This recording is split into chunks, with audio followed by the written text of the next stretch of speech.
paz do Senhor Jesus a todos os irmãos em Cristo de todo o nosso Brasil. Batalha espiritual é um conceito ou é uma prática diária? Existe mesmo batalha espiritual?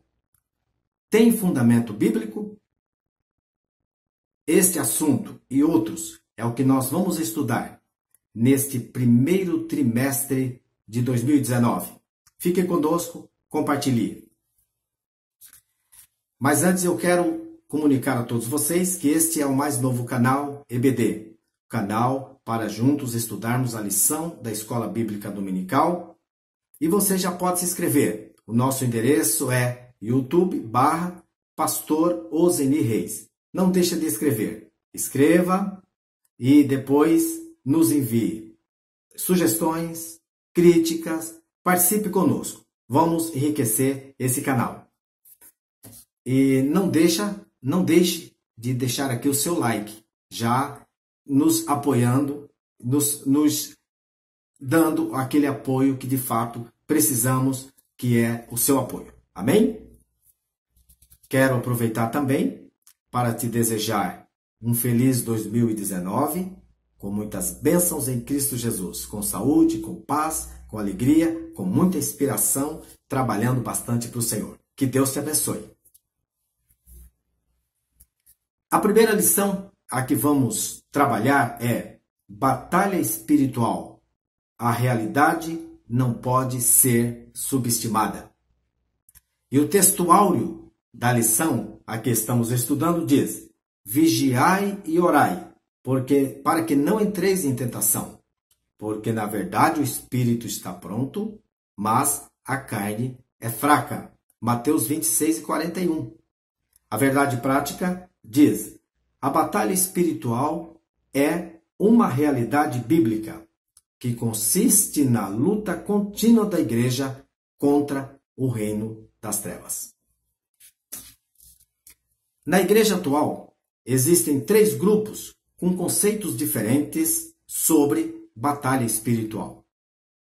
O primeiro grupo é aquele que afirma que não existe mais batalha espiritual. A batalha espiritual foi aquela que Cristo teve, aquela lá do céu. Mas aqui não existe mais batalha espiritual. Este é o primeiro grupo contido dentro da igreja. O segundo grupo, do qual eu também faço parte, e certamente a maioria que está me ouvindo, é o grupo que afirma que existe batalha espiritual. Esta afirmação é o que a lição vem fazer, fundamentada na Bíblia, e é o que nós vamos estudar a partir de agora. Existe batalha espiritual? Já vou antecipar. Sim. Mas existe o terceiro grupo na igreja, que é o grupo que tem desenvolvido pseudas doutrinas a respeito da batalha espiritual. E tem saído um pouquinho, ou bastante, do âmbito da Bíblia e criado teorias e aplicadas como doutrinas, pegando versículos isolados e conceituando batalha espiritual, que também será tema desta lição. Muito bem. Então nós podemos já inicialmente dizer que existe batalha espiritual? Sim. E essa batalha espiritual, ela tem um fronte com 3 seres que eu quero enumerar. A nossa batalha é contra o diabo, a nossa batalha é contra o mundo e a nossa batalha é contra a natureza humana. Mas será que temos uma batalha espiritual contra Satanás? A Bíblia diz que sim. Mas onde começou essa batalha? E como é essa batalha? Olha, essa batalha, a Bíblia diz em Apocalipse, capítulo 12, a partir do versículo 7, você pode ler aí na sua Bíblia, que essa batalha começou ainda na eternidade, há muito tempo, na eternidade. Essa batalha começou no céu. A Bíblia diz que Deus designou Miguel, o arcanjo, o anjo forte da guerra, para lutar contra a serpente, o antigo dragão, e houve uma batalha no céu. Vejam que a Bíblia diz que houve batalha no céu. E aí, Miguel, com o poder de Deus, Apocalipse, a partir do versículo 7 do capítulo 12, diz isto. Venceu o dragão e os anjos. A Bíblia diz que uma terça parte dos anjos acompanharam o dragão, foram enganados por ele e fizeram guerra contra os santos. Mas eles foram vencidos e caídos e derrubados por terra.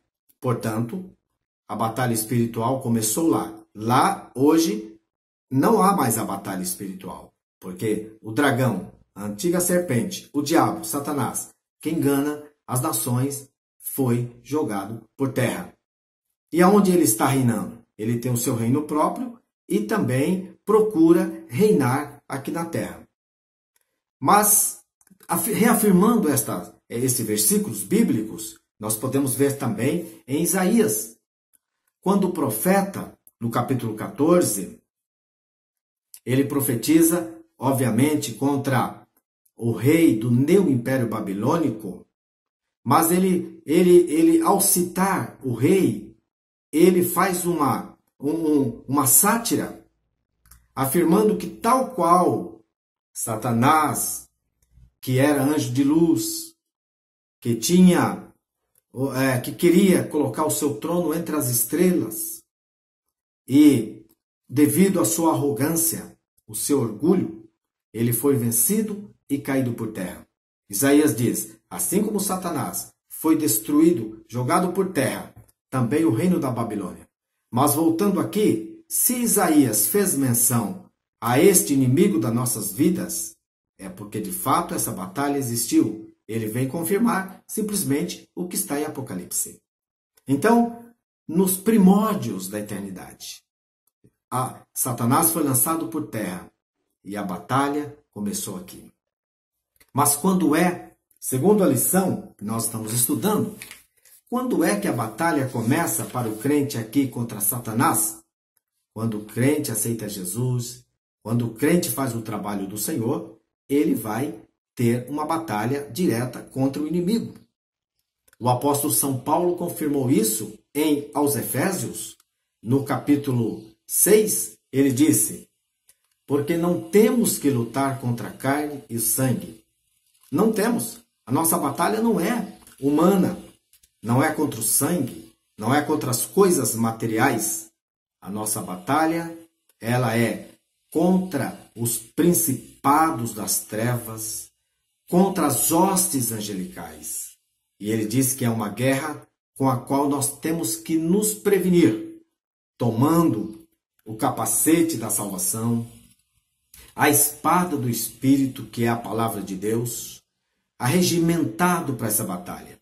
Porque Paulo enfatiza que é uma batalha renhida, porque estamos simplesmente numa batalha espiritual contra o inimigo das nossas almas.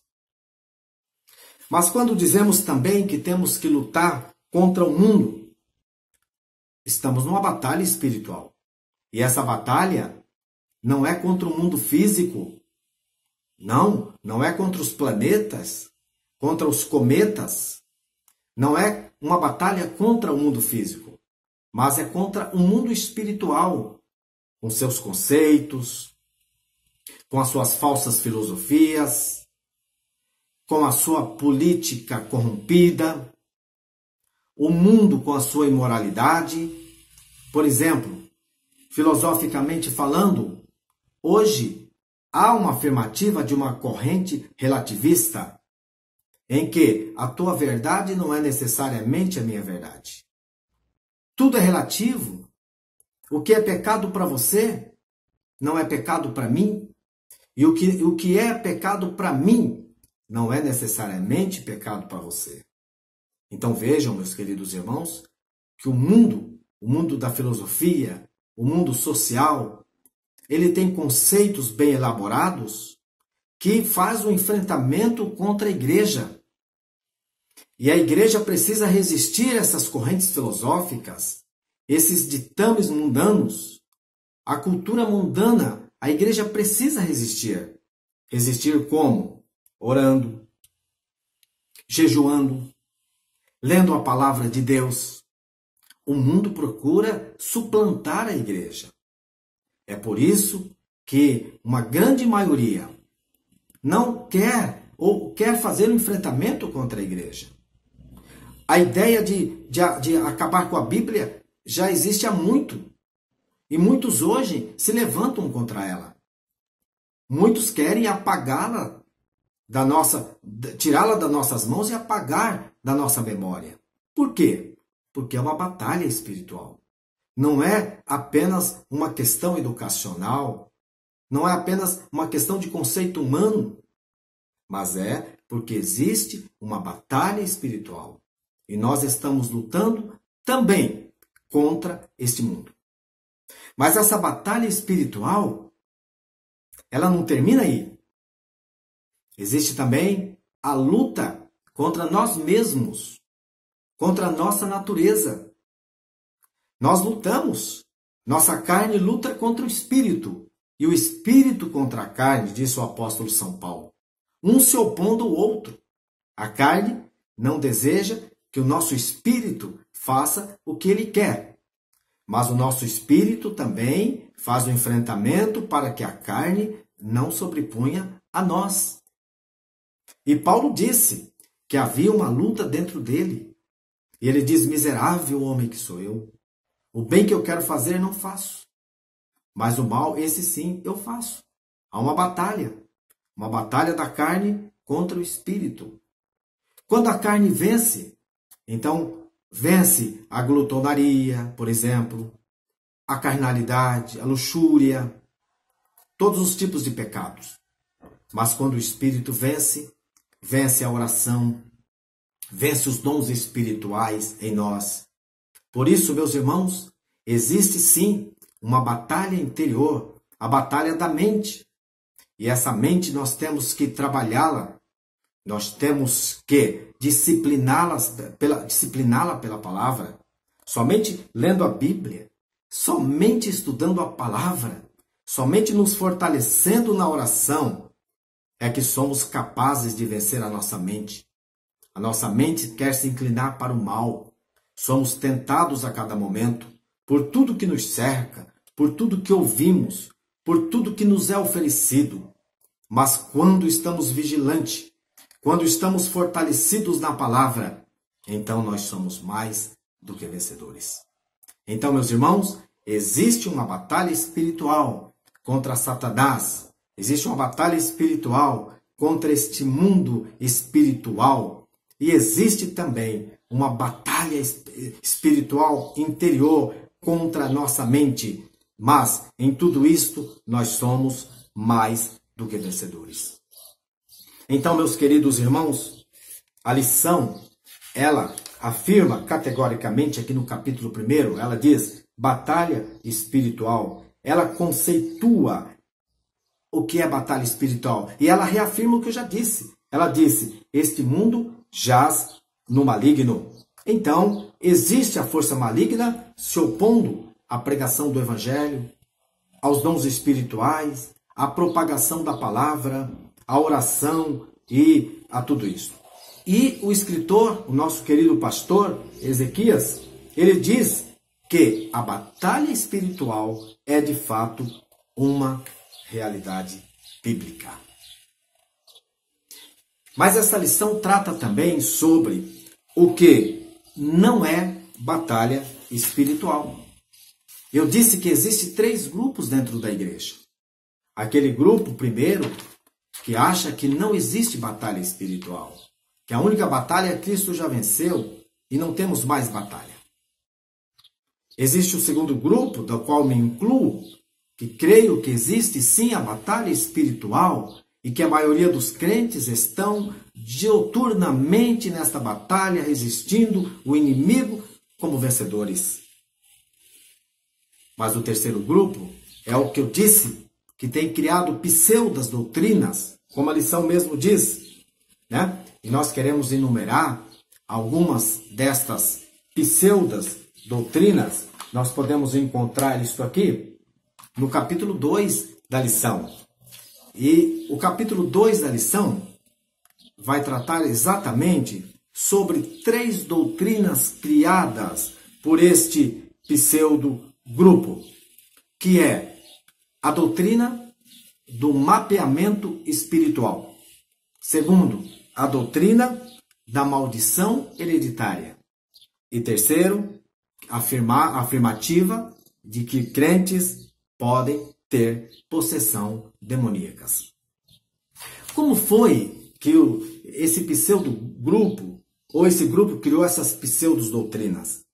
Eles pegaram alguns versículos isolados da Bíblia, tiraram do contexto, que é um perigo, que é um problema para muitos leitores da Bíblia, quando não conhece de forma clara os fundamentos da hermenêutica, e pegam versículos isolados e fazem afirmativas categóricas, e isto torna-se problema para o resto do povo. Então, o que eles falam sobre mapeamento espiritual? Dizem que o diabo designou, conforme está aqui na lição, o diabo designou seus súditos, está aqui no capítulo 2, o diabo designou seus súditos por região, escalou por região. Então colocou seus súditos, demônios, alguns lá na América Central, na América do Norte, na Ásia, aqui na América do Sul, normalmente no Brasil, e na América Central, já disse, na África, na Oceania, na Austrália, na Rússia.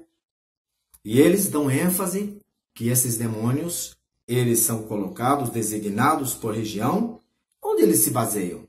Eles se baseiam em pelo menos 3 ou 4 versículos da Bíblia. Se baseiam em Daniel, no capítulo 10, quando Daniel testifica que estava orando e o príncipe da Pérsia estava se opondo. E esse príncipe da Pérsia é entendido como demônio, que estava ali na Pérsia. Mas, meus irmãos, só isto? Não, eles também afirmam em Marcos 5 e 10, quando os demônios que estavam no Gadareno disseram para Jesus: não nos mande para o abismo, mas nos deixe ficarmos nessa região. E Jesus permitiu. Então, meus irmãos, queridos, baseado em textos assim, é que se evoluiu a pseudo-doutrina do mapeamento espiritual, com a afirmativa de que os demônios estão reinando na política, na saúde, no comércio, na vida econômica, e que eles mandam, e mandam por região, e, portanto, temos que fazer um enfrentamento por região. Meus queridos, por mais que esses versículos existem, eles estão isolados desse conceito. Não dá para formar disso aí uma doutrina. Primeiramente, demônios não são seres físicos que se colocam em lugares físicos. São seres espirituais que não dependem de região. Está na Bíblia. Não está tratando de pessoa física. Está se tratando de coisas espirituais. Então, meus queridos, não podemos delimitar o poder das trevas desta forma. E, mais, ao afirmar isto, começa a ser um enfraquecimento e a negação do poder de Deus. A impressão que se tem é que as cidades, a política, o comércio, a economia está entregue na mão dos demônios. Mas não é assim que a Bíblia preconiza. Todos os reinos deste mundo ainda são do nosso Deus. Todas as coisas aqui só acontecem pela vontade de Deus. Então, se fosse tão real isto, nada seria mais de Deus. E eu pergunto a vocês, não sendo mais nada de Deus, nada mais é da igreja? Tudo é do demônio? A política é do demônio? A economia é do demônio? Não, meus irmãos. Tem muita coisa de errado lá na política. Tem muita coisa errada na economia. na estrutura de um país, mas existem muitas coisas acontecendo e só acontecendo porque Deus ainda está reinando. Esta teoria dá-nos a impressão de que Deus deu corda ao relógio e abandonou. E esse relógio está sendo trabalhado e mudado por outros. Não, Deus ainda domina. Então, eu não quero dizer que às vezes um demônio ou outro, conforme a Bíblia mostra, atuou numa região. Mas isto não serve de doutrina, como disse o nosso querido pastor, professor, mestre Ezequiel Soares, autor dessas lições. Não podemos fechar o foco nisto. A segunda pseudodoutrina criada por esse grupo é também muito perigosa, que trata da maldição hereditária. Essa pseudodoutrina afirma que se um de nossos ancestrais em nossa família, o avô, o bisavô, ou o tataravô, ou alguém antes do tataravô, se ele maldizeu, se ele disse palavras, estas palavras tiveram poder e estas palavras de maldição estão recaindo sobre nós. Meus irmãos, vejam que isso é muito perigoso. Olha, a palavra tem poder? Vamos entender isso. A palavra dita tem poder? Depende. Depende.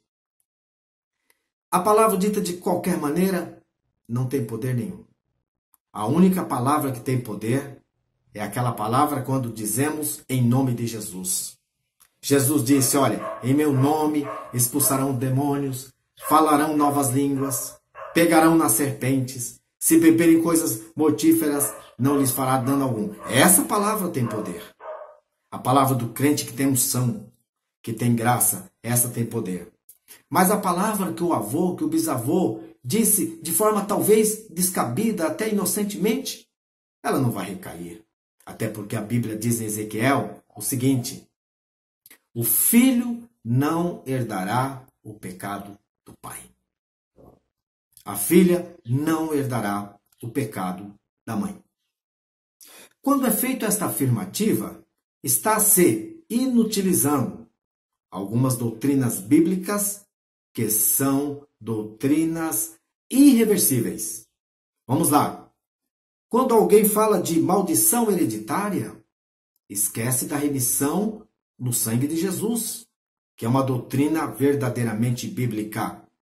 Pode o pai ter sido um homem pecador. O filho, se ele se arrependeu, aceitou Jesus como Salvador, foi lavado no sangue de Jesus, como que esta pessoa vai ter maldição hereditária? Onde fica a doutrina da redenção? Onde fica a doutrina da remissão? Que fomos lavados no seu sangue? Fomos feitos novas criaturas? Um povo diferente para a glória do seu nome?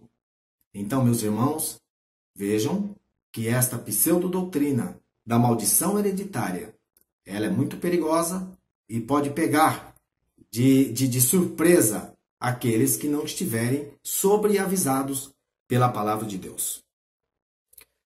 Mas eles trabalham a queda da maldição. Eles afirmam que existe a quebra da maldição. E aí eles fazem algumas atividades, orações, etc., para a quebra de maldição. Mas aonde está a quebra de maldição?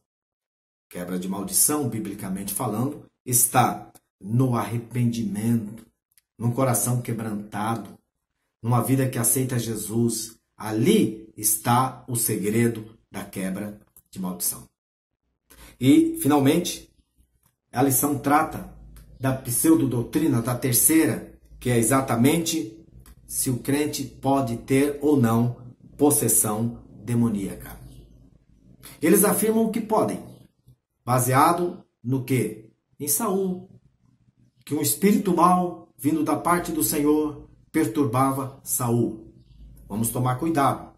Eu pergunto, nesta época, Saul de fato ainda era crente? Não vou julgá-lo, mas não vou afirmar também.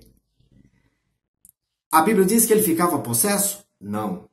De modo nenhum. O espírito atormentava, mas não diz que ele estava possesso. Muito bem. Então, em cima disto, o crente pode ou não ter possessão demoníaca? O crente lavado do sangue de Jesus? Não. Se ele afastar de Jesus, aí sim, pode acontecer, né? Jesus disse que o inimigo saindo, depois voltando, encontrando a casa vazia, ele volta e traz mais 7 com ele. Jesus disse isto. Mas aí é quando uma pessoa não está com a sua vida ali escondida em Cristo e em Deus. Mas o crente lavado no sangue de Jesus não tem possessão. Como disse a lição, o diabo não lhe toca. E Pedro disse a esses crentes, irmãos, vigiai e orai. O diabo anda ao derredor, bramando como leão, procurando a quem possa tragar. Pedro deu aviso, mas não disse que era possível ser tragado, uma vez, ou que é possível resistir. Tiago disse, é possível resistir ao diabo. Ele disse, resisti ao diabo e ele fugirá de vós. Queridos, essa lição é por demais riquíssima. Eu gostaria de sugerir que vocês leem, pesquisem, confrontem, afirmem aquilo que a Bíblia diz. Estude bastante. Que Deus em Cristo vos abençoe. É impossível em uma lição só esgotarmos o assunto. Procura nos bons sites, em bons livros, com grandes mestres sobre esse assunto. Esteja alicerçado, esteja abençoado. Até a próxima lição. Se Deus quiser, em Cristo Jesus, tenham todos uma ótima escola dominical.